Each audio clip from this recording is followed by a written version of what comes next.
有这样一场战争，开战双方的两个最高领导人押上了自己的政治命运，赢成为民族英雄，输不仅失去权力，甚至可能走进牢房。这是一次迟到了4年的复仇。就在4年前，在距离英国13000公里、距离阿根廷本土不到500公里的南大西洋，两个国家为了2座岛屿派出了军舰、潜艇和战机。这场战争成为2战之后最经典的现代海空战争。英国称它为福克兰群岛战争，阿根廷称它为马尔维纳斯战争。今天，火力军带大家穿越绿茵场，深入解析英阿大战前传——福克兰群岛战争，回顾这场国运的对赌是如何改变了英阿两国的命运。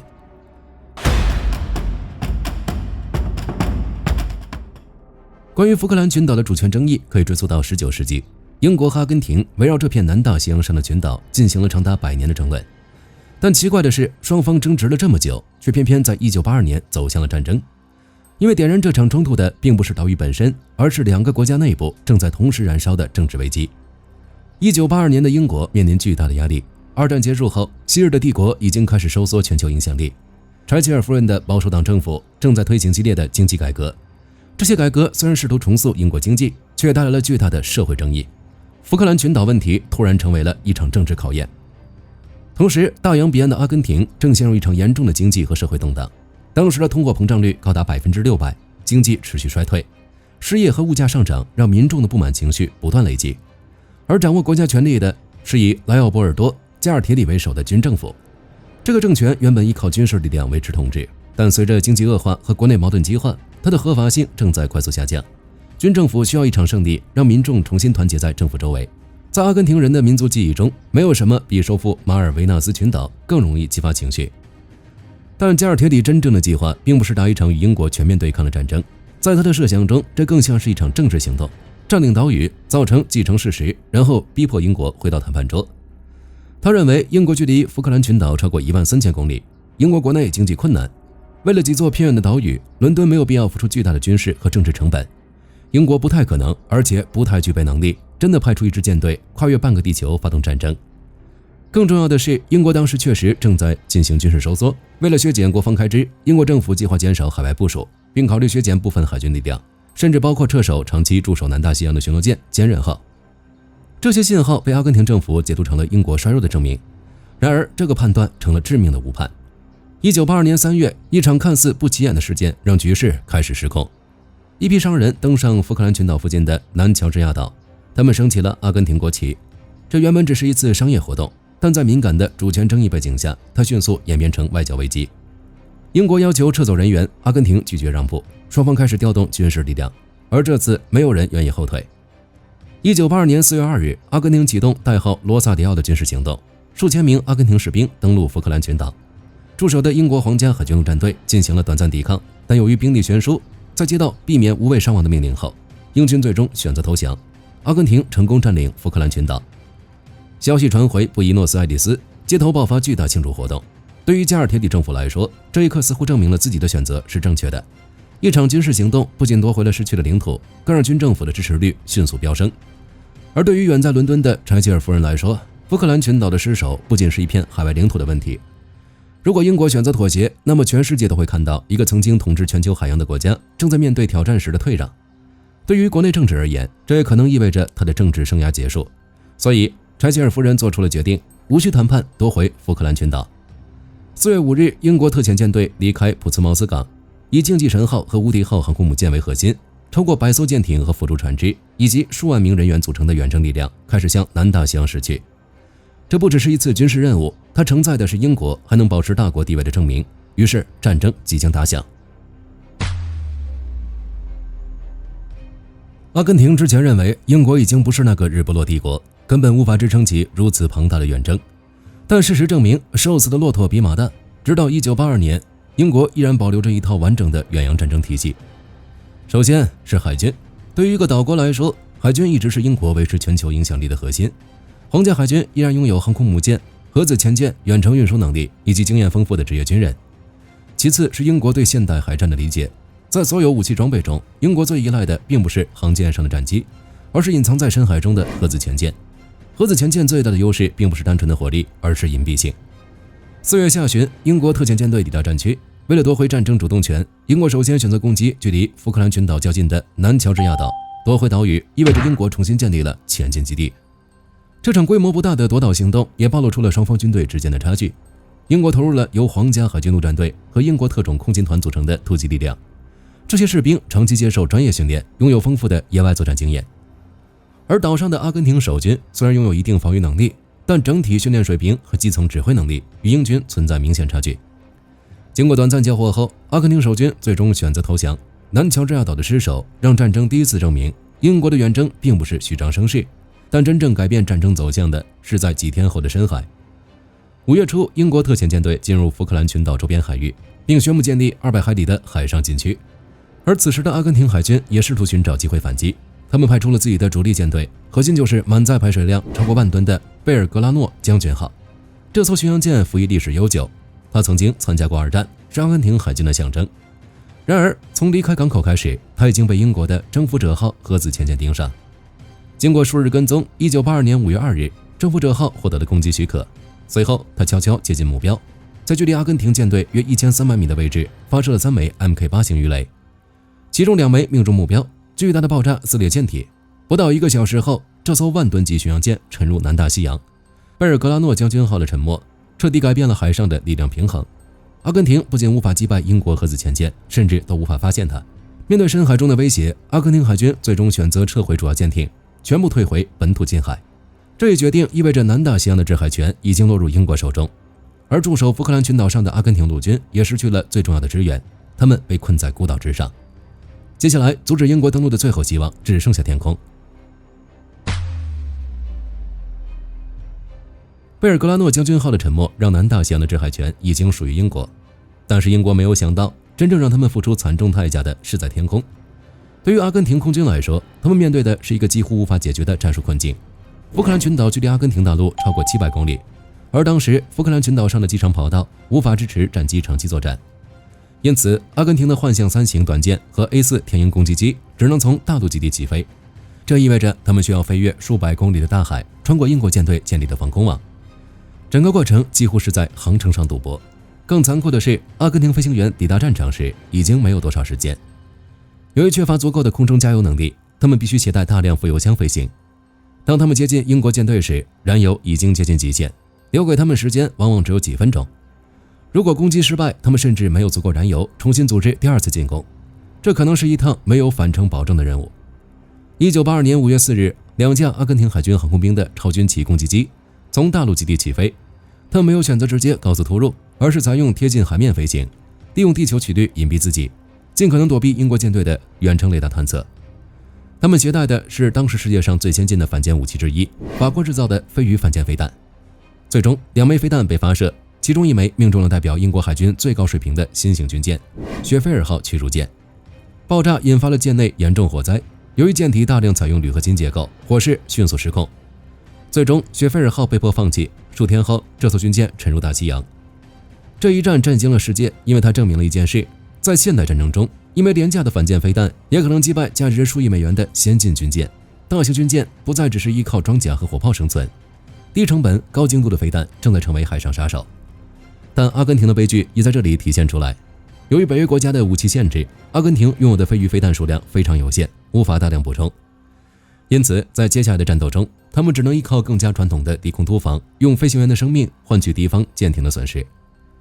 5月下旬，英国开始在圣卡洛斯湾进行大规模登陆。为了阻止英国部队建立滩头阵地，阿根廷空军发动了一轮又一轮猛烈空袭。该片海域也被英国士兵称为炸弹港。阿根廷飞行员他们驾驶 A4 战机，在没有制空权、缺少精确导引武器的情况下，直接冲入英国舰队防空网。英国舰队发射防空飞弹，近防炮疯狂扫射，但阿根廷飞行员依然选择朝低空接近，然后投下传统的航空炸弹。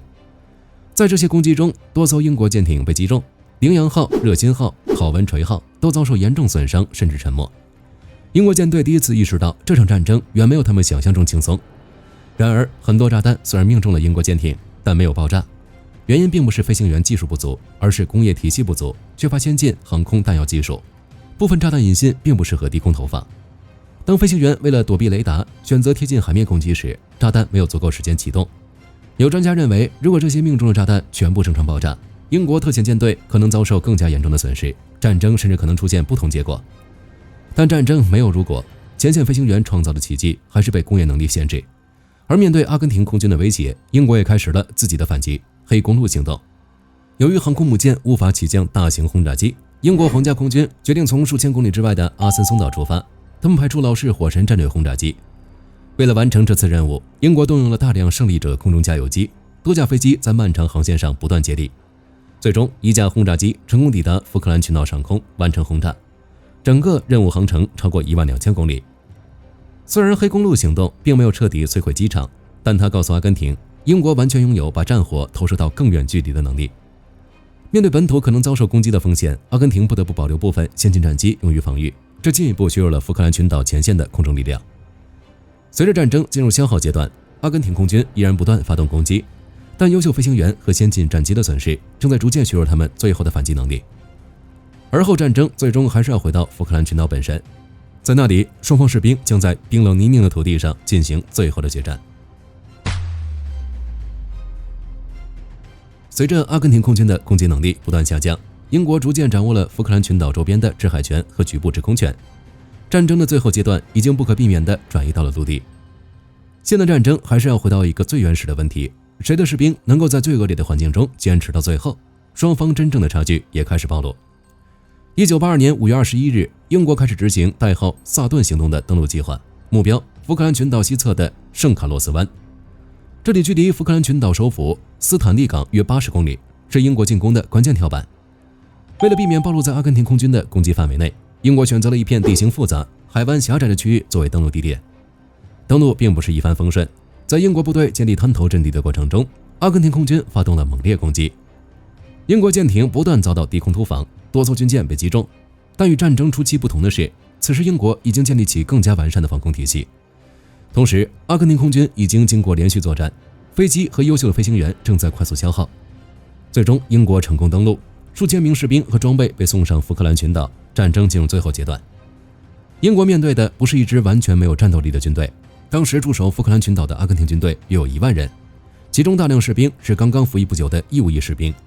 他们中的许多人只有18、19岁。这些年轻士兵并不是没有战斗意志，但他们缺少战争经验，更缺少在极端环境下持续作战的训练。而福克兰群岛的冬季环境对任何军队都是巨大考验。由于英国控制了周边海域，阿根廷补给越来越困难，大量士兵缺少足够的保暖装备、食物和夜间作战设备，他们守卫的是一片荒岛，但面对的却是一支准备充分的远征军。相比之下，英国登陆部队的核心力量是皇家海军陆战队、伞兵团以及特种空勤团，这是一支职业化军队，他们长期接受训练，熟悉夜间行动，能够在恶劣环境下执行任务。双方差距第一次大规模体现是在古斯格林战役，这里驻守着大量阿根廷士兵，也是战争中规模最大的地面战。英国第2伞兵营向这里发动进攻，面对人数占优的阿根廷守军，英国没有选择简单正面冲锋，而是利用夜间行动、火力支援和小部队穿插，不断压缩阿军防御空间。战斗过程中，阿根廷士兵也进行了顽强抵抗，一些阵地甚至进行了激烈交火。但随着英国持续施压，阿军防线最终崩溃，超过1000名阿根廷士兵投降。古斯格林战役成为福克兰群岛陆战的重要转折点。6月上旬，英国部队抵达斯坦利港外围山区，